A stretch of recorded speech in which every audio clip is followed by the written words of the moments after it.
အာရတာဆိုတာတကယ်ကိုအသုံးမကျတဲ့လူရှုံးလူငွေတယောက်ပါသူကချမ်းသာတဲ့မိသားစုရဲ့ကြွသားဖူးဖူးနဲ့အမွေခံသားဖြစ်နေပေမဲ့လည်းမိန်းကလေးတွေကို6လက်မောင်းထုတ်တဲ့နေရာမှာတော့ဇင်းနီစုဇင်းနဲ့ချစ်ထက်တောင်ဆိုးပါသေးတယ်ဒါပေမဲ့သူဟာမွေးစားသားတယောက်ဖြစ်မှန်းသိလိုက်ရပြီးသူ့ရဲ့ကပ်ပါညီမတွေအားလုံးကိုလိုက်တွဲဖို့ဆုံးဖြတ်လိုက်တဲ့နောက်မှာတော့အရာအားလုံးပြောင်းလဲသွားခဲ့ပါတော့တယ်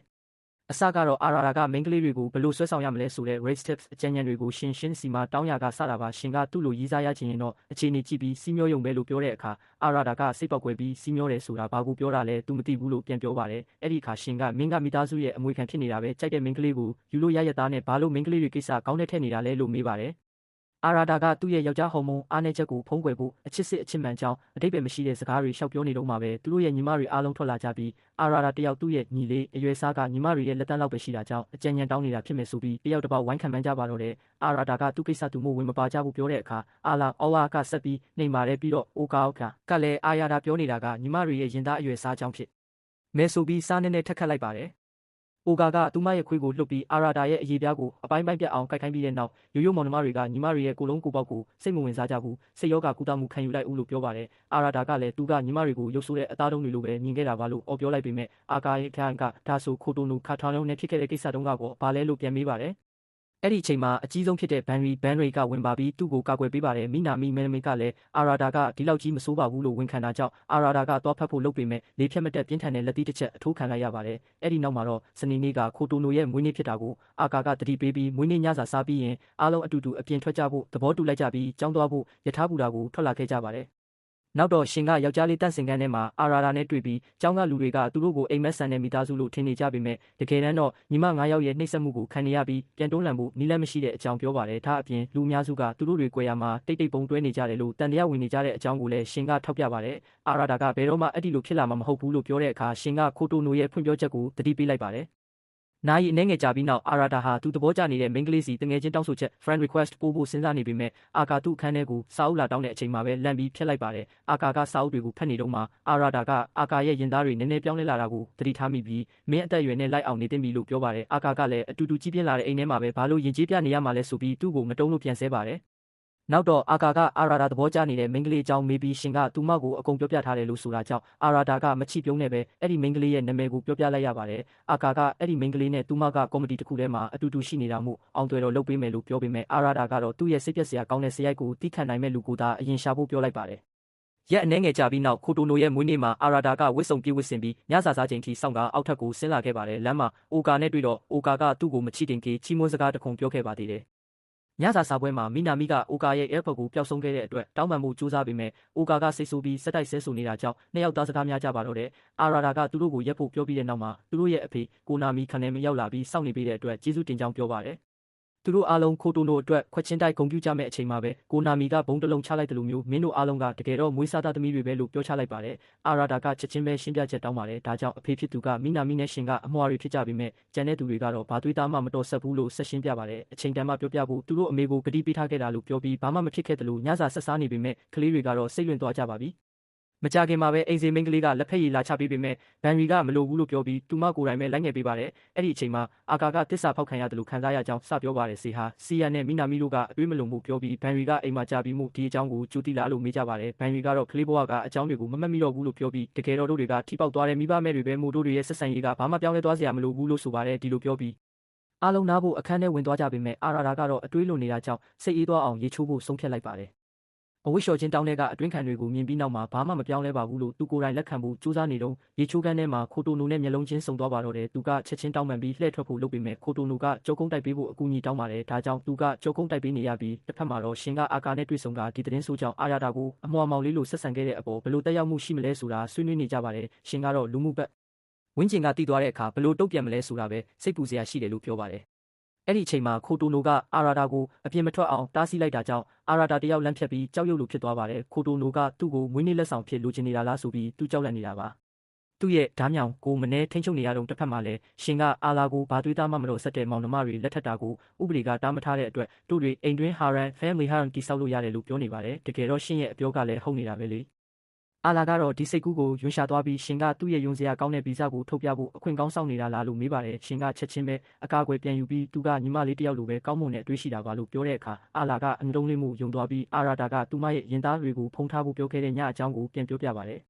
ရှင်ကအာရာတာကိုအပြစ်မတင်မှုပြောတဲ့အခါအာလာကနင်ကောခိုတိုနိုနဲ့အာရာတာကြားထဲမှာတကယ်ဘာဖြစ်ခဲ့လဲသိလို့လားလို့မေးပါတယ်ဒါပေမဲ့ရှင်ကအာရာတာကိုလှုပ်ဝက်ချက်ထိန်မှုဂတိပေးထားတာမို့ဘာမှမပြောပါဘူးအာလာကလည်းအာရာတာကခိုတိုနိုကိုဘာမှတကယ်လုံးမှာမဟုတ်မှန်းလို့သိပါတယ်တို့ကသူ့ကိုစားနောက်ဖို့ပဲတုံးတာပါလို့ဆိုပါတယ်ရှင်ကခဏစဉ်းစားပြီးနောက်အဲ့ဒီညကခိုတိုနိုကအာရာတာကိုရုတ်တရက်ရင်ဖွင့်ခဲ့တာအာရာတာကညင်းပေမဲ့သူကလက်မခံခဲ့ဘူးအာရာတာကသူ့မောက်ကိုဆွဲထုတ်ဖို့ကြိုးစားနေတော့မင်းတို့အားလုံးဂိမ်းကန်းနဲ့ဝင်လာပြီးအာရာတာကကြံစီနေတယ်လို့ထင်သွားကြတာအာရာတာကမိန်းကလေးတွေခိုတိုနိုကိုအနောက်ရှက်မပေးစေချင်လို့ငါ့ကိုပဲပြောပြခဲ့တာလို့အမှန်တိုင်းပြောပြလိုက်ပါတယ်ဒါကိုကြားတော့အာကာကခိုတိုနိုကိုတခုခုလုပ်ဖို့လိုပြီလို့ပြောပေမဲ့ရှင်ကခိုတိုနိုကငယ်သေးတာမို့လေးစားမှုကိုအချစ်လို့မှားနေတာဖြစ်နိုင်တယ်လို့သတိပေးပါတယ်အာလာကရှင်ကိုဆရာကြီးလိုလာလို့မနေနဲ့လို့ပြောတဲ့အခါရှင်ကလည်းအိမ်တွင်းရှိုးဝက်ချက်ပွင့်သွားပြီးမှခိုတိုနိုရဲ့အချစ်တွေကပိုပြင်းထန်လာနိုင်တယ်လို့သဘောတူပါတယ်ရေချိုးခန်းထဲမှာတော့အာရာတာကခိုတိုနိုကိုမင်းရေနွေးငွေတွေအချိန်ကြာကြီးရှူမိလို့ကောင်းမှုနေတာလားလို့မေးပေမဲ့ခိုတိုနိုကတော့အချစ်ကိုထပ်မံဖွင့်ပြောပြီးသူ့ကိုဖတ်ထားရကနေမလွတ်ပါဘူးအာရာတာကသူတို့ကြားမှာဘာမှဖြစ်မလာနိုင်ဘူးလို့ပြောပေမဲ့ခိုတိုနိုကမောင်နှမအချင်းချင်းချစ်ရင်ဘာဖြစ်မလဲဆိုတာဖတ်ဖူးတယ်ဒါပေမဲ့လက်မလျှော့နိုင်ဘူးလို့ပြန်ပြောပါတယ်ဒါကြောင့်သူကခိုတိုနိုကိုဆွဲထုတ်ပြီးမင်းဝေခွဲမရဖြစ်နေတာပါလို့ရှင်းပြပါတယ်ပြီးတော့သူမရဲ့အုံနောက်ကပထမအဆင့်ကိုကြော်လွန်ပြီးကိုယ်စိတ်ခံစားချက်ကိုနားလည်နိုင်စွမ်းပြန်ကောင်းလာတဲ့နေ့အထိစောင့်ရှောက်ပေးမယ်လို့ကတိပေးပါတယ်ပြီးတော့အခုဖြစ်ပျက်ခဲ့တာကိုလှုပ်ဝက်ထားဖို့ဆုံးဖြတ်ပြီးလှည့်ထွက်သွားပါတယ်ခိုတိုနိုကတော့တစ်ချိန်တည်းမှာဒီလောက်ရက်ဆက်ပြီးဒီလောက်ဂယုစိုက်တတ်တဲ့လူမျိုးတစ်ခါမှမတွေ့ဘူးလို့တွေးကြံခဲ့ပါတယ်တစ်ဖက်မှာတော့ကိုနာမီကသူ့ဇနီးကိုပေးခဲ့တဲ့ဂတိကိုတေးဖို့အတွက်မိသားစုတစ်ခုလုံးကိုဖျက်ဆီးလိုက်ရတာတန်ပါတယ်လို့သူ့ကိုယ်သူဖြေသိမ့်နေတော့ဘန်ရီကရောက်လာပြီးဒီအကြောင်းကိုဆွေးနွေးပါတယ်အဲ့ဒီအချိန်မှာအာရာတာကသူ့ခန်းကိုပြန်ရောက်လာပြီးကတင်ပေါ်မှာဆေဟာကိုတွေ့လိုက်ရပါတယ်အာရာတာကဆေဟာကိုလမ်းမဝင်လာတာလားလို့မေးပါတယ်ဆေဟာကသူဘယ်ကပြန်လာတာလဲလို့မေးတဲ့အခါအာရာတာကလမ်းလျှောက်ထွက်တာပါလို့လိန်လိုက်ပါတယ်ဒါပေမဲ့ဆေဟာကမယုံပဲအခန်းထဲလျှောက်ကြည့်ရင်တိုးတွေခန်းရွေးဖို့ချမ်းမကြိုက်တန်းကြောက်စက်ကူညှက်ဖက်နဲ့ကစားတော့ကအာရာတာကိုအသေးဆုံးခံပေးပြီးအာလာကအကြီးဆုံးခံရခဲ့တာစတဲ့မိသားစုအကြောင်းအရာတွေကိုရှောက်ပြောနေပါတယ်အာရာတာကတော့ဆေဟာတယောက်သူ့ခန်းထဲမှာဘာလို့စုံထောက်လာလုပ်နေလဲဆိုတာကိုစဉ်းစားနေပါတယ်ချက်ချင်းဆိုသလိုပဲဆေဟာကသူ့ကိုကတင်ပေါ်တွန်းချလိုက်ပြီးသူ့ရဲ့နှလုံးခုန်လုံးကိုစမ်းသပ်ဖို့အနီးကပ်နားထောင်ပါတော့တယ်အာရာတာကတော့ဖျားသခင်ကငါ့ကိုဘာလို့ဒီလောက်တောင်စမ်းသပ်နေရတာလဲငါစီကဘာထက်လို့ချင်သေးလို့လဲဆိုပြီးညှိတွားနေမိပါတယ်ဆေဟာကသူ့ရင်ခွင်ထဲကနေခွာလိုက်ပြီးနင်ကတို့ထင်တယ်လို့ယွန်းစရာကောင်းတဲ့လူမဟုတ်ပါဘူးလို့ပြောပါတယ်အာရာတာကလည်းဒါဆိုမင်းကဘာလို့ငါ့ကိုအဲ့ဒီလိုလူဖြစ်အောင်လာလုပ်နေတာလဲလို့မေးပါတယ်ဆေဟာကခိုတိုနိုရေချိုးခန်းထဲမှာအာရာတာကိုဝင်တိုက်တုန်းကသူမလည်းအဲ့ဒီမှာရှိနေခဲ့တာလို့ပြောလိုက်တဲ့အခါအာရာတာကသူမကိုတွန်းထုတ်လိုက်ပါတယ်ဆေဟာကဆွဲဆောင်မှုတွေရှိနေရတဲ့ရင်ကြီးထိမ့်သိမ့်နိုင်ခဲ့တဲ့အတွက်သူ့ကိုချီးကျူးပါတယ်ပြီးတော့ခိုတိုနိုကမောင်နှမအချစ်ကိုလွဲမှားနေတာဖြစ်နိုင်ပေမဲ့အဖေရဲ့ဖွင့်ဟချက်ကသူမကိုပိုပြီးယူသွတ်သွားစေတာဖြစ်နိုင်တယ်လို့ပြောပါတယ်အာရာတာကတော့ဒါတွေအားလုံးကြောင့်ဆေဟာကဘာလို့သူ့ပေါ်လာခွက်စီးနေရတာလဲဆိုတာကိုနားမလည်နိုင်သေးပါဘူးဆေဟာကမင်းတို့ကသွေးသားမတော်ဆက်ရင်တောင်တို့တွေကိုချစ်သူတွေလို့မမြင်အောင်တားဆီးဖို့ဒါကတခုတည်းသောနီလန်ပဲလို့ရှင်းပြပါတယ်အာရာတာကဘာလို့ဒီထက်ရိုးရှင်းတဲ့နီလန်မတုံးရတာလဲလို့မေးတဲ့အခါသူမကသူ့အပေါ်ဘာစိတ်မှမရှိတာကြောင့်ဒီနီလန်ကအလွယ်ဆုံးပဲလို့ဆိုပါတယ်ဆက်ပြီးတော့မောင်နှမမဟုတ်တော့တဲ့အတွက်နောင်ကြရင်ရှုပ်ထွေးတဲ့အခြေအနေတွေကြုံရနိုင်ပေမဲ့သူမကတော့သူ့ကိုရုပ်ဆိုးတဲ့လူရိုင်းတစ်ယောက်လိုပဲမြင်နေတော့မှုသူမအတွက်စိတ်မပူဘူးပြောပါတယ်ပြီးတော့သူမကအမကြီးဖြစ်တာမို့ရိုးရိုးသေးသေးဆက်ဆံမှုပြောပြီးထွက်သွားပါတယ်ဒါပေမဲ့အပြင်ရောက်တော့သူမရဲ့စမ်းသပ်မှုကြောင့်ထူးဆန်းတဲ့ခံစားချက်တွေဝင်မလာစေဖို့စိတ်ကိုပြန်ထိန်းနေရပါတယ်သူ့အနားမှာရှိနေတာဘာမှမဟုတ်ပါဘူးလို့စိတ်သွင်းနေတော့မိနာမီရောက်လာပြီးဘာလို့အာရာတာအခန်းပြင်မှာရက်နေတာလဲလို့မေးပေမဲ့ဆေဟာကဘာမှမဟုတ်ဘူးဆိုပြီးချက်ချင်းထွက်သွားပါတယ်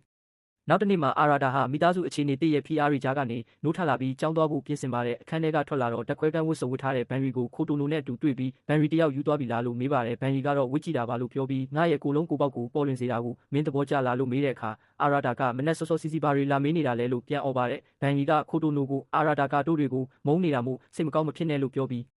အာရာတာရှိမှတင်ခိုတိုနိုရဲ့အကြည့်ကိုချွတ်ဖို့လုပ်တာကြောင့်အာရာတာပိုပြီးခေါင်းရှုပ်သွားရပါတယ်ကျောင်းထွက်မှာရှင်ကဘန်ရီဟာအခြေအနေကိုပေါ်ပါသွားအောင်ပြုလုပ်ပြီးအရင်လိုပုံမှန်တိုင်းပြန်ဖြစ်အောင်စူးစမ်းနေတာဖြစ်နိုင်တယ်လို့ပြောပါတယ်ခဏကြာတော့ကျောင်းသားနှစ်ယောက်ကညီမအုပ်စုကိုတွေ့ပြီးသူတို့ရဲ့ခြေတံလှတွေကြောင်းအတင်းပြောကအကောင်းဆုံးမိသားစုလေးလို့ချီးကျူးနေကြပါတယ်အာရာတာနဲ့ရှင်ကတော့အမှန်တရားပွင့်ထွက်သွားရင်ဘယ်လိုဖြစ်မလဲဆိုတာတွေးပူနေကြပါတယ်ဒါပေမဲ့ညီမတွေကတော့ပုံမှန်နေ့တစ်နေ့လိုပဲဖြတ်တန်းနေကြတာကြောင့်သူတို့တွေကိုတကယ် professional လိမ်ညာသူတွေပဲလို့တွေးမိပါတယ်ရှင်နဲ့ညီမတွေကကျောင်းမှာဘာမှမဖြစ်ခဲ့တယ်လို့ဖြတ်တန်းနေကြပေမဲ့အာရာတာကတော့တနေ့ကုန်စိတ်ညစ်နေခဲ့ပါတယ်။ကျောင်းဆင်းလို့အဝတ်လဲခန်းနဲ့ရောက်တဲ့အထိညီမတွေကိုထူးဆန်းတဲ့စိတ်နဲ့မမြင်မိအောင်စိတ်ထိန်နေရပါတယ်။အဲ့ဒီအချိန်မှာမိနာမီရောက်လာတာကြောင့်လေ့ကျင့်ရေးပြက်ကွက်တာလားလို့မေးတဲ့အခါဒီနေ့တရက်ပဲနားရရတာလို့သူမကပြောပါတယ်။အတူတူလမ်းလျှောက်လာရင်အာရာတာကမိနာမီကိုကျောင်းရဲ့အလှဆုံးတင်းတင်းကျယ်ပွင့်ဖြစ်တာမို့ PR ကြားကနေတစိုက်မမတ်လေ့ကျင့်နိုင်တာကိုချီးကျူးပါတယ်မိနာမီကလည်းသူ့ကိုပြန်ချီးကျူးဖို့လုပ်တော့မှပဲမိန်းကလေး၃ယောက်ကပြေးလာပြီးသူမနဲ့တပ်ပုံတွဲရိုက်ကတကယ်ကြလို့တယောက်လိုဝိုင်းပြီးအမွှမ်းတင်ကြပါတော့တယ်သူတို့ထွက်သွားတော့အာရာတာကမိန်းကလေးတွေပါမင်းကိုဘာလို့ဒီလောက်ကြွေနေကြတာလဲလို့မေးပါတယ်မိနာမီကသူမယောက်ျားလေးဝတ်စုံနဲ့ရိုက်ထားတဲ့တပ်ပုံကြောင့်မိန်းကလေးတွေကသူမကိုဓာတ်မွိုင်းလို့ထင်နေကြတာလို့ရှင်းပြပါတယ်အာရာတာကတော့သူ့မှာဘာလို့အဲ့ဒီလိုကံကောင်းမှုမျိုးမရှိရတာလဲလို့တွေးပြီးနားရက်မှာအပြင်ထွက်ပြောပါဖို့အကြံပြုပါတယ် ဒါပေမဲ့မိနာမိကသူမစာမွေးပွဲကြရှုံးခဲ့လို့နီးပြကနားရက်ပေးလိုက်တာလို့ရှင်းပြပါတယ်။ဒါကြောင့်အာရာတာကမိနာမိဟာမိသားစုထဲမှာအနုံဆုံးဆိုတာကိုသတိရသွားပြီးစားတောက်ဆိုင်တစ်ခုမှာစာပြပေးဖို့ကန့်လန့်လိုက်ပါတယ်။စာရှင်းပြနေရင်မိနာမိရဲ့မျက်နှာကိုအနီးကပ်ကြည့်မိတဲ့အခါလူတိုင်းဘာလို့သူမကိုသဘောကျနေကြလဲဆိုတာအာရာတာနားလည်သွားပါတယ်။မိနာမိကခက်ခဲတဲ့အပိုင်းကိုတိတိကျကျရှင်းပြပေးဖို့တောင်းဆိုပေမဲ့အာရာတာရှင်းပြနေတော့မှစိတ်လွင့်သွားပါတယ်။အာရာတာရှင်းပြလို့ပြီးတော့မိနာမိကအကုန်နားလည်သွားတယ်လို့ဟန်ဆောင်ပေမဲ့ချက်ချင်းစမ်းတက်မေကုန်းမိလိုက်တဲ့အခါတပုံးမှမဖြေနိုင်ပါဘူး။အာရာတာကသူမကိုလက်လျှော့လိုက်ရမယ့်အခြေအနေလို့သတ်မှတ်လိုက်တဲ့အချိန်မှာပဲမိနာမိကမိုက်ခရိုဖုန်းကိုယူပြီးတချင်းဆိုပါတော့တယ်။သူမရဲ့လွတ်လပ်တက်ကြွတဲ့စရိုက်ကြောင့်အာရာတာလည်းစိတ်ပြောင်းသွားရပါတယ်။မိနစ်အနည်းငယ်ကြာတော့အပြင်ထွက်လာကြပြီးနောက်တစ်ချိန်စာပြန်တင်ဖို့အာရာတာပြောမလို့လှုပ်တုံးမှာပဲသူသဘောကျနေတဲ့မိန်းကလေးကတခြားယောက်ျားလေးတစ်ယောက်နဲ့တွဲနေတာကိုမြင်ပြီးပုံလိုက်ရပါတယ်။အိမ်ပြန်လမ်းမှာမိနာမိကအာရာတာနဲ့တချင်းဆိုရတာပြောစရာကောင်းတယ်လို့ဝန်ခံပေမဲ့အာရာတာကသူတို့တွေစာတင်ဖို့လာတာပါလို့ပြန်တတိပေးပါတယ်။မိနာမိကအဖေကိုနာမီနဲ့ညစာစားပွဲကတကယ်ကိုယူချင်စရာပဲလို့ပြောတဲ့အခါအာရာတာကလက်ရှိအခြေအနေပေါ်သူမရဲ့အမြင်ကိုမေးပါတယ်။မိနာမိကတကယ်မိဘအရင်တွေကဘယ်သူလဲဆိုတာသိရအောင်အဖေနဲ့ထပ်စကားပြောကြည့်ဖို့အကြံပြုပါတယ်။မိနာမိကအငယ်ဆုံးဖြစ်ပြီးစိတ်ခံစားချက်အထီးကိုက်မခံဆုံးဖြစ်တဲ့ခိုတိုနိုအတွက်အရန်စိတ်ပူနေတာကိုမြင်တော့အာရာတာကသူမဟာအတုံးမကျတဲ့လူမဟုတ်ပါဘူးလို့တွေးမိသွားပြီးအခြေအနေကိုလှုပ်ဝက်ထားဖို့သတိပေးပါတယ်။မိနာမိကမောင်နှမအရင်မဟုတ်တာကမိသားစုအဖြစ်တိဆောက်ခဲ့တဲ့ဆက်ဆံရေးကိုမပြောင်းလဲနိုင်ပါဘူးလို့ဆက်ပြောတာကြောင့်အာရာတာသူမအပေါ်ယုံကြည်မှုတိုးလာပါတယ်။ဒါပေမဲ့ချက်ချင်းဆိုသလိုပဲမိနာမိကမင်းသဘောကျတဲ့မိန်းကလေးကတခြားကောင်နဲ့နန်းနေတာကိုစိတ်မပူပါနဲ့လို့ပြောချလိုက်ပါတယ်။အာရာတာကဒါကိုမင်းဘလို့သိလဲလို့ချက်ချင်းမေးပါတယ်မိနာမိကအာလာကမင်းရဲ့တနာစရာကောင်းတဲ့အခြေအအကြောင်းဖောက်တယ်ချထားတာလို့ပြောပြီးရီးစားရဖို့ကြိုးစားနေမဲ့အစားမောင်ကောင်းတစ်ယောက်ဖြစ်အောင်ပဲအာယုံစိုက်ပါလို့အကြံပေးပါတယ်သူမကသူ့ကောင်းကိုပုတ်ပြီးအပေးစကားပြောကအိမ်မှာဂိမ်းကစားဖို့ခေါ်ပေမဲ့အာရာတာကညှင်းလိုက်ပြီးအိမ်ရောက်ရင်စာပဲအာယုံစိုက်ဖို့ပြောပါတယ်မကြခင်မှာပဲမိနာမိကအာလာကိုကိတ်မုတ်ဘူးပေးပြီးအိုကာကိုလည်းသူမရဲ့အတင်းကန်းထဲမှာတွေ့ခဲ့တဲ့ရဲဖောက်ကိုပြန်ပေးပါတယ်အိုကာကလည်းနောက်တစ်ခါပေါ်ဆမှုမရှိဖို့ဂရီတောင်းပြီးကိတ်မုတ်တွေကိုတယောက်တည်းကုန်အောင်မစားနိုင်လို့ဝိုင်းစားပေးဖို့တောင်းဆိုပါတယ်ရက်အနှဲငယ်ကြာပြီးနောက်အာရာတာကသူ့ရဲ့မနက်ခင်းလုပ်ငန်းစဉ်တွေကိုအပြီးတက်ပြီးအပြင်ထွက်လာတဲ့အခါခိုတိုနိုနဲ့တွေ့ပါတယ်ခိုတိုနိုကသူ့ကိုနှုတ်ဆက်ပြီးဘာမှမပြောဘဲချက်ချင်းထွက်သွားတာကြောင့်သူမရဲ့ပုံမှန်မဟုတ်တဲ့စိတ်ခံစားချက်တွေပျောက်သွားပြီလို့သူထင်လိုက်ပါတယ်ဒါပေမဲ့စေဟာကသူ့ကိုခြောက်လန့်ပြီးခဲ့တဲ့ညကပြောခဲ့သလိုသူမကိုရိုရိုတေးတေးဆက်ဆံဖို့တတိပေးပါတယ်ခိုတိုနိုကိစ္စအတွက်စိတ်ပူစရာမရှိတော့ပါဘူးလို့အာရာတာကအာမခံနေတော့မိနာမိကကော်ဖီအလွန်ကျွံတောက်ထားတဲ့လူတစ်ယောက်လိုကြားဖြတ်ဝင်လာပြီးခဲ့တဲ့ညကဂိမ်းကန်းထဲမှာအာရာတာကိုအဆက်ခွဲခဲ့တဲ့အကြောင်းကိုသတိပေးပါတယ်သူမကသူ့ကိုစီနီယာဆန်ဖဲလို့ခေါ်လိုက်တာကြောင့်စေဟာကဘာလို့လဲလို့ချက်ချင်းမေးပါတယ်မိနာမိကအာရာတာဟာအမြဲတမ်းကွန်ဖူးပန်တာတွေကမာစတာအုပ်ဝေးမာစတာရော့ကွယ်ဝင်စားထားတယ်လို့မျိုးဆရာကြီးလာလုပ်နေလို့ပါလို့ရှင်းပြပါတယ်အဲ့ဒီမနက်ကြောင်းရောက်တော့အာရာတာကလာဝေါ်သူကြိုက်နေတဲ့မိန်းကလေးကိုလမ်းတစ်ဖက်မှာမြင်ပြီးအရင်တိုင်းရှောင်ဖို့လှုပ်တုံးအာလာဩဝါကသူ့နာနာကပ်ပြီးငါနင့်ကိုချစ်တယ်လို့ရုတ်တရက်တိုးတိုးလေးကပ်ပြောပါတယ်အာရာတာကလန့်ပြီးနောက်ဆုတ်လိုက်ကသူမစိတ်မှန်ရဲ့လားလို့စစ်ဆေးပါတယ်ဘာလို့အဲ့ဒီလိုပြောတာလဲလို့မေးတဲ့အခါအာလာကနင်လာကိုအဲ့ဒီစကလုံးတွေတွားပြောခုလားလို့မေးပါတယ်အာရာတာကလာမှာရီးစားရှိနေတာမို့တွားပြောရင်အငင်းခံရမှာတေချပြီးဒါကတကယ်ကိုအရှက်ရစရာဖြစ်လိမ့်မယ်လို့ပြောပါတယ်အာလာကတော့အာရာတာရဲ့အတွေးလုံးမှုတွေကြောင့်အပြိုစင်ဘဝနဲ့ပဲတစ်သက်လုံးလူပြိုကြီးဖြစ်သွားလိမ့်မယ်လို့ဆိုပါတယ်အဲ့ဒီအချိန်မှာသူမရဲ့တငယ်ချင်းတွေလှမ်းခေါ်တာကြောင့်သူမထွက်သွားပါတယ်အာရာတာကြည့်နေတော့မှအာလာကသူမရဲ့တငယ်ချင်းတွေကိုခိုတိုနိုရဲ့မွေးနေ့ကိုပန်းချံမှာဆင်နွှဲဖို့အစီအစဉ်အကြောင်းပြောပြနေပြီးတငယ်ချင်းတွေကလည်းအာလာကိုနတ်သမီးလေးတစ်ပါးလို့ဆက်ဆံနေကြပါတယ်အာရာတာကတော့အာလာအိမ်မှာစိတ်ဝေဒနာရှင်လို့ပြုမှုတတ်ပုံကိုတငယ်ချင်းတွေကိုပြောပြလိုက်ရင်ဘာဖြစ်မလဲလို့တွေးနေမိပါတယ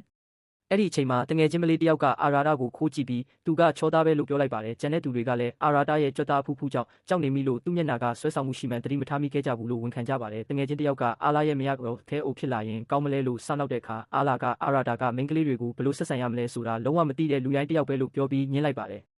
အာလာကအာရာတာဟာရုပ်ပိုင်းဆိုင်ရာပဲစင်ကဲပြောင်းလဲလာပြီးအုံနောက်ကတော့ကြောက်ခဲ့အတိုင်းကြံနေသေးတဲ့မြောက်ဝင်တကောင်ပဲလို့ဆက်ပြောပါတယ်ဒါပေမဲ့သူကစနစ်တကျရှိတဲ့ပုံတွေကိုပါမတိမတာချီးကျူးမိသွားပြီးမျက်နှာတစ်ခုလုံးခရမ်းကျင်သည်လို့ရဲတက်လာပါတယ်တငယ်ချင်းတွေကဘာလို့ရှက်နေတာလဲလို့မေးတဲ့အခါအာလာကအတန်းနောက်ကျနေပြီဆိုပြီးချက်ချင်းထွက်သွားပါတယ်အာရာတာကတော့အတွေးများနေပြီးပန်းချံသွားတဲ့အခါထူးဆန်းတာတွေမဖြစ်ပါစေနဲ့လို့ဆုတောင်းနေမိပါတယ်ရက်အနှဲငယ်ကြာပြီးနောက်ပန်းချံကိုရောက်တဲ့အခါအားလုံးစိတ်လှုပ်ရှားနေကြပါတယ်ဘန်ရီကခိုတိုနိုပျော်ရွှင်စေဖို့အားလုံးအတူတူနေကြဖို့တတိပေးပါတယ်အဲ့ဒီအချိန်မှာပန်းချံရဲ့အယုတ်စာကိုမတ်စကတ်ထွက်လာတာကြောင့်မိနာမီနဲ့အာလာတို့ကချက်ချင်းပြေးသွားကြပါတယ်ဘန်ရီနဲ့အာရာတာကကျန်တဲ့သူတွေကိုဒီမှာပဲစောင့်နေဖို့ပြောပြီးအစားအစာသွားဝယ်ကြပါတယ်မိနစ်အနှဲငယ်ကြာလို့အစားအစာဝယ်ပြီးပြန်လာတဲ့အခါအဲ့ဒီနေရာမှာဘယ်သူမှမရှိတော့ပါဘူးသူတို့တွေအယုတ်စကောနဲ့တောင်အတူမနေပဲထွက်သွားကြမှန်းသိလိုက်ရပြီးနောက်ဘန်ရီနဲ့အာရာတာတို့ထိုင်စရာနေရာရှာပြီးအာရာတာကဖုန်းဆက်ကြည့်ပေမဲ့မရတာကြောင့်လက်လျှော့လိုက်ပါတယ်အဲ့ဒီအချိန်မှာဘန်ရီကတို့နှစ်ယောက်ပဲတိတ်လောက်ကြရအောင်လို့ရုတ်တရက်ပြောလိုက်ပါတယ်အာရာတာကဒါကခိုတိုနိုရဲ့မွေးနေ့ကိုဆင်းနွှဲဖို့လာတာပါလို့တတိပေးပေမဲ့ဘန်ကြီးကတော့လမ်းမှာပြန်ဆုံမှမို့စိတ်မပူဖို့ပြောပါတယ်ပြီးတော့အစားအစာတွေကိုအာရာတာကိုပဲအကုန်ကျွေးပြီးသူ့လက်မောင်းကိုကင်ကာဒီလိုကြွတ်သားဖူးဖူးနဲ့ချောတဲ့ကောင်လေးနဲ့တိတ်ရတာအရန်ပျော်ဖို့ကောင်းတာပဲလို့ပြောပါတယ်ဒါပေမဲ့အာရာတာကချီကျူးစကားကိုဂယုမဆိုင်ပဲဘန်ရီရဲ့ရင်သားတွေကိုပဲစိုက်ကြည့်နေမိတာကြောင့်ဘန်ရီကသူ့ကိုအနာဆွဲကပ်ပြီးနှွေးသွားပြီလားလို့မေးပါတယ်တကယ်ကိုအခြေအနေကတော့အပူချိန်တက်လာပါပြီ ဒီလူပြိုတိုးလေးကဘာမှမသိတယ်လို့ဟန်ဆောင်ဖို့စူးစမ်းပေမဲ့ဘန်ရီကတော့စိတ်အလိုမလိုက်တယ်လို့ဟန်ဆောင်မနေဖို့ပြောပါတယ်အာရာတာကသူ့ရဲ့စိတ်အခြေအနေကိုထိမ့်သိမ်းဖို့ဘန်ရီနဲ့ခွာလိုက်တဲ့အချိန်မှာဘန်ရီကိုဝိုင်းကြည့်နေကြတဲ့ယောက်ျားတွေကိုသတိထားမိသွားပါတယ်ဘန်ရီကအိမ်ပြန်ရောက်ရင်ကန်ကွင်းပြုမယ်လို့ထပ်ပြီးစောင့်နောက်လိုက်တဲ့အခါအာရာတာကယွန်းတယ်လို့ဟန်ဆောင်ပေမဲ့လေကားတက်တဲ့အချိန်မှာတော့သူမရဲ့ခြေတံလှရီကြားခေါင်းနဲ့ချင်တဲ့စိတ်ကိုမနှဲထိန်ချုပ်ရင်နောက်ဆုံးလေကားထစ်မှာခြေချော်လဲကျသွားပါတော့တယ်မကြခင်မှာပဲကစားကွင်းကစက်ပစ္စည်းတစ်ခုပေါ်ရောက်သွားပြီးအာရာတာကအစားအသောက်တွေပြန်မအမိအောင်မနှဲအောင်ထားရပါတယ်ပြီးမှရှင်စီဖုန်းဆက်လို့ရပြီးသူတို့တွေပန်းချံရဲ့တခြားတစ်ဖက်မှာရှိနေမှန်းသိရပါတယ်ရှင်ကကြံတဲ့သူတွေကိုအာရာတာနဲ့ဘန်ရီရှိတဲ့နေရာကိုပြောပြတဲ့အခါအာလာကခိုတိုနိုကိုထားခဲ့ပြီးသူတို့နှစ်ယောက်တည်းပြောနေကြတယ်ဆိုပြီးစိတ်ဆိုးပါတယ်ဒါပေမဲ့ဆေဟာကအရင်ဆုံးပြေးသွားတာသူတို့တွေဖြစ်တယ်လို့ပြန်သတိပေးပါတယ်သူတို့အားလုံးဘန်ရီကအာရာတာကိုစနောက်ဖို့အခွင့်အရေးယူနေတာဖြစ်မယ်ဆိုပြီးတယောက်တစ်ပေါက်ပြောနေကြစဉ်အာလာကခိုတိုနိုစိတ်နှောက်ယှက်ဖြစ်မှာဆိုလို့စကလန်းကြောင်းလွှဲပြီးနောက်ထပ်ပါစီးကျင်လဲလို့မေးလိုက်ပါတယ်ခဏကြာတော့အာရာတာနဲ့ဘန်ရီတို့နားဖို့နေရာအသစ်ရှာတွေ့ပြီးအာရာတာကရှင်တို့အကြောင်းပြောပြတဲ့အခါဘန်ရီကမုံစားပြီးရင်တွားရှာမယ်လို့ဆုံးဖြတ်ပါတယ်အာရာတာကအဖေပြောခဲ့တဲ့စကားပေါ်သူမဘယ်လိုခံစားရလဲလို့မေးတဲ့အခါဘန်ရီကစိတ်နှောက်ယှက်ဖြစ်ရပေမဲ့တခုခုမဆုံးဖြတ်ခင်အဖေစီကနေအဖြေတွေထပ်တောင်းရအောင်မယ်လို့ဆိုပါတယ်ဘန်ရီကအာရာတာမျက်နှာကိုကြည့်ပြီးတခြားပြောစရာရှိသေးလားလို့မေးပေမဲ့ခိုတိုနိုနဲ့ဆေဟာတို့လုပ်ခဲ့တာတွေကိုဘန်ရီသိသွားရင်ဘယ်လိုဖြစ်မလဲတွေးပူပြီးအာရာတာကလျှို့ဝှက်ထားဖို့ပဲဆုံးဖြတ်ကမောင်နှမဆက်ဆံရေးပြပြမသွားဖို့ပဲလိုတာပါလို့ပြောလိုက်ပါတယ်ဘန်ရီကချက်ချင်းပဲသူ့ကောင်းကိုကိုပေးပါတယ်သူကတားပေမဲ့ဘန်ရီဟာအမြဲတမ်းမိသားစုအပေါ်အကာအကွယ်ပေးလွန်းသူဖြစ်မှန်သူတတိယသွားပါတယ်ဘန်ရီကမိသားစုကိုဆက်ပြီးကာကွယ်သွားမယ်လို့ပြောပြီးထရက်အလုံးမှာမိန်းကလေးတစ်ယောက်ခြေချော်ပြီးဖြော်ရည်တွေနဲ့ပတ်မိမလို့ဖြစ်တာကြောင့်အာရာတာကဝင်ပြီးကာကွယ်ပေးလိုက်ပါတယ်အာရာတာကအဲ့ဒီမိန်းကလေးကိုစိတ်မပူဖို့ပြောပြီးဘန်ရီကလည်းဆိုတာတွေကိုတုတ်ပေးနေတော့အာရာတာကကြံတဲ့မောင်နှမတွေကိုကာကွယ်ဖို့ဘန်ရီကိုကူညီမယ်လို့ကတိပေးပါတယ်အဲ့ဒီအချိန်မှာရှင်နဲ့ညီမတွေရောက်လာပြီးဘာလို့ရေဆိုးနေတာလဲလို့မေးကြတာကြောင့်စိတ်မပူအောင်အဖြစ်ပြက်ကိုရှင်းပြလိုက်ပါတယ်မိနာမီကနောက်ဆုံးဆက်ပစ္စည်းတစ်ခုအတူတူစီးဖို့အကြံပြုပြီးသွားတဲ့လမ်းမှာဘန်ရီကအာရာတာလက်ကိုဆွဲပြီးအတူတူပြေးသွားကြပါတယ်နေဝင်ပြီးမိနစ်အနည်းငယ်ကြာမှကစားလို့ပြီးသွားပေမဲ့အာကာကမိနာမီရဲ့အကူအညီနဲ့ဖျော်ဖြေပွဲတစ်ခုလုပ်ပြီးမွေးနေ့ပွဲကိုဆက်ဆင်နွှဲဖို့ကြိုးစားပါတယ်အာရာတာကစီးသွားခြင်းလို့ဆိုပြီးထွက်လာတဲ့အခါရှင်နဲ့ခိုတိုနိုတို့လည်းလိုက်လာခဲ့ကြပါတယ်သူတို့အဝေးကိုရောက်သွားတဲ့အခါဆေဟာကကြံတဲ့သူတွေကိုပြီးခဲ့တဲ့ညကခိုတိုနိုလုပ်ခဲ့တဲ့အကြောင်းတွေကိုအကုန်ပြောပြလိုက်ပါတယ်အစကတော့အားလုံးကနောက်ပြောင်နေတာလို့ထင်ကြပေမဲ့ဆေဟာကရေချိုးခန်းထဲမှာတကယ်မြင်ခဲ့တာတွေကိုတိတိကျကျရှင်းပြတဲ့အခါအားလုံးလန့်သွားပြီးတကယ်စိတ်ပူသွားကြပါတယ်မိန်းကလေးတွေထုံးစံအတိုင်းအာရာတာကိုပဲအပြစ်တင်ဖို့ကြိုးစားကြပေမဲ့ဆေဟာကအာရာတာကသာတကယ်အန္တရာယ်ရှိတဲ့အခြေအနေမှာရှိနေခဲ့တာလို့ကာကွယ်ပြောဆိုပါတယ်ဆေဟာကအာရာတာဟာခိုတိုနိုကိုဘယ်လိုဖြောင်းဖြခဲ့လဲဆိုတာရှင်းပြပြီးသူ့အတွက်စိတ်ပူစရာမလိုကြောင်းငါကိုယ်တိုင်စမ်းသပ်ထားတယ်လို့အာမခံပါတယ်အာကာကဘယ်လိုစမ်းသပ်တာလဲလို့မေးတဲ့အခါဆေဟာကသူ့အပေါ်ခွာစီပြီးစိတ်လှုပ်ရှားမှုရှိမရှိသိရအောင်နှလုံးခုန်လုံးကိုအနီးကပ်စမ်းသပ်ခဲ့တာလို့ပေါ့ပေါ့ပပပဲပြောပြလိုက်ပါတယ်အားလုံးစွန့်သွားကြပါတယ်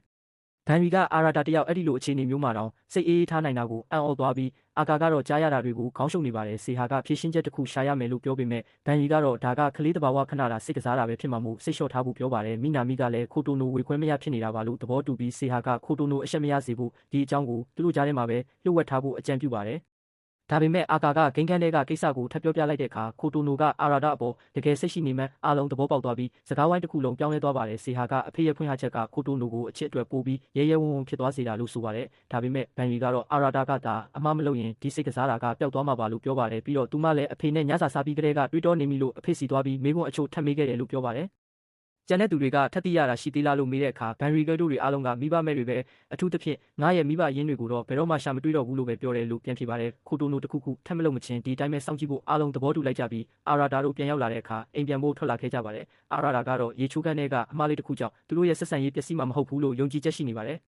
်မိနစ်အနည်းငယ်ကြာတော့အာရာတာကဆိုင်ပြင်မှာစောင့်နေပြီးရှင်နဲ့မိန်းကလေးတွေကပန်းချံကအမတ်တရပစ္စည်းဆိုင်ကိုဝင်ကြပါတယ်။အဲ့ဒီအချိန်မှာလာလာနဲ့တူတဲ့လူတစ်ယောက်ကိုမြင်ပြီးအာရာတာလက်နေတော့အာလာကထွက်လာပြီးနှစ်ယောက်သားအတူတူလက်လျှောက်ဖြစ်ကြပါတယ်။လမ်းမှာအာလာကရက်လိုက်ပြီးတိုးတွေကအမွှာရင်းတွေမဟုတ်တဲ့အကြောင်းပြောရအောင်လို့ပြောပေမဲ့အာရာတာကငါမင်းကိုအမွှာညီမလေးလိုပဲအမြဲမြင်မှာမို့ပြောမနေနဲ့တော့လို့ပဲချလိုက်ပါတယ်။ဒါပေမဲ့လည်းအာလာကသူတို့တွေအမွှာချင်းစိတ်ချင်းဆက်သွယ်မိတယ်လို့ယုံကြည်ခဲ့ကြတဲ့အချိန်တွေအကြောင်းဆက်ပြောပြီးရုတ်တရက်ငါနင်းကိုချစ်တယ်လို့ဖွင့်ပြောလိုက်ပါတော့တယ်။